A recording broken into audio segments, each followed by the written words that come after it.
I went to college in Hawaii for a degree in journalism, but I was actually there on a cheerleading scholarship, and I was pursuing acting in any way I possibly could on a tiny island. And so my college days consisted of going to the beach, cheerleading practice, and doing Shakespeare in the back room of a hair salon.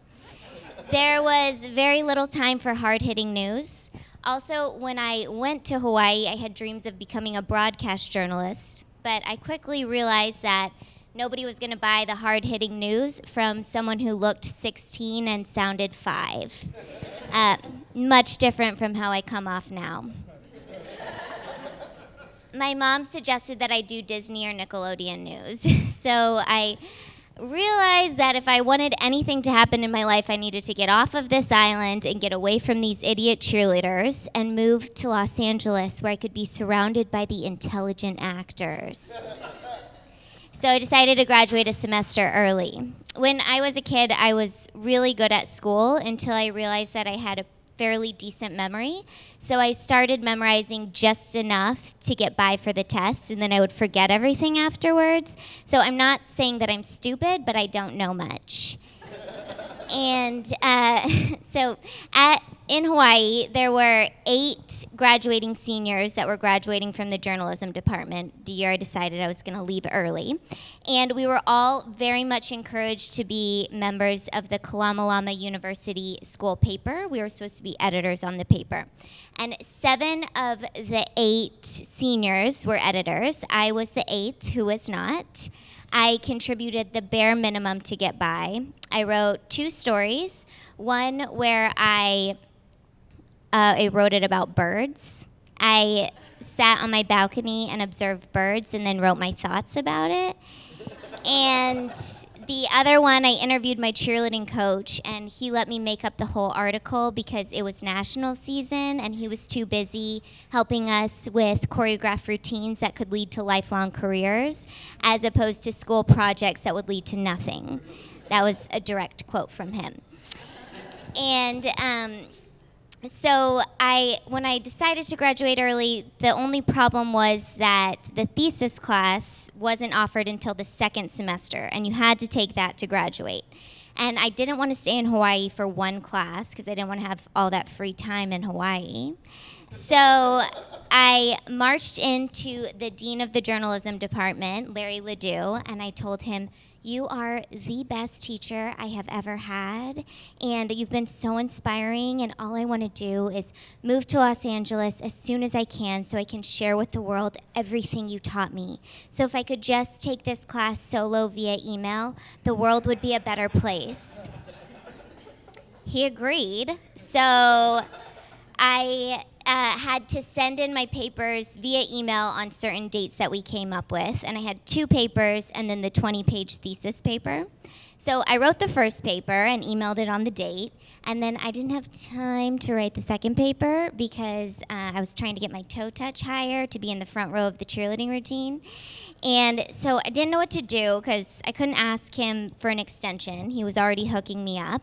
And I could copy and paste something from the internet, but I am a procrastinator, not a plagiarizer. And so I came up with this idea. I don't know where it came from, but I decided I was going to attach a blank document to my email and then blame it on a computer glitch.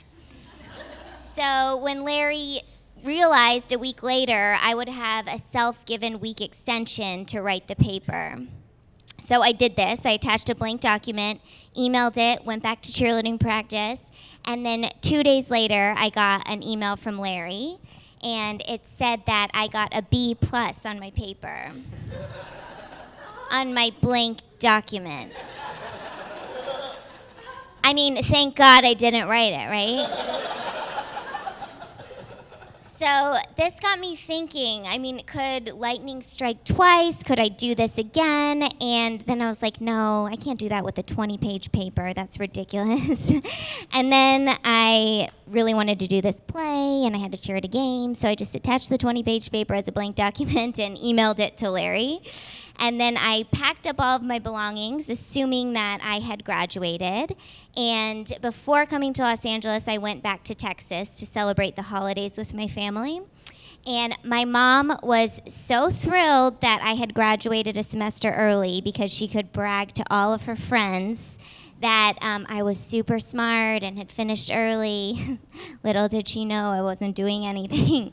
And she even changed the neighborhood sign in front of our neighborhood. They have one of those little signs to say, congratulations on graduating a semester early, Brittany. And then below it, it said, Merry Christmas. So I feel like my graduation was overshadowing the birth of baby Jesus. And my entire family came to a big party my mom threw for me. And my aunt said, could you please talk to your cousin Nick? He's on the 7-year college plan, and I think he needs a little inspiration. So I took all the praise, and then I moved to Los Angeles to my dream life, mouse-infested house in Koreatown. And a couple weeks later, I got an email saying my transcripts were in. So I opened it up, and I saw that I had an incomplete in Larry's class. And I was like, this can't be happening. My Uncle Fred gave me a necklace and said he was proud of me. Like, this cannot be happening. So I called the school and I said, yeah, Larry's getting a little old and I don't know if he knows how to use email, but I definitely turned everything in and could you look into it? And they're like, sure, we'll check into it. And I didn't tell anybody. I just panicked for 2 weeks. And then I got a phone call from my mom and she was like, guess what? Your diploma came in the mail. So I graduated. I guess I graduated. So now I am a certified journalist and I am able to give accurate accounts of what's actually happening in the world, which really came in handy when I played a journalist on a Disney show, just like my mom said I would. Thanks.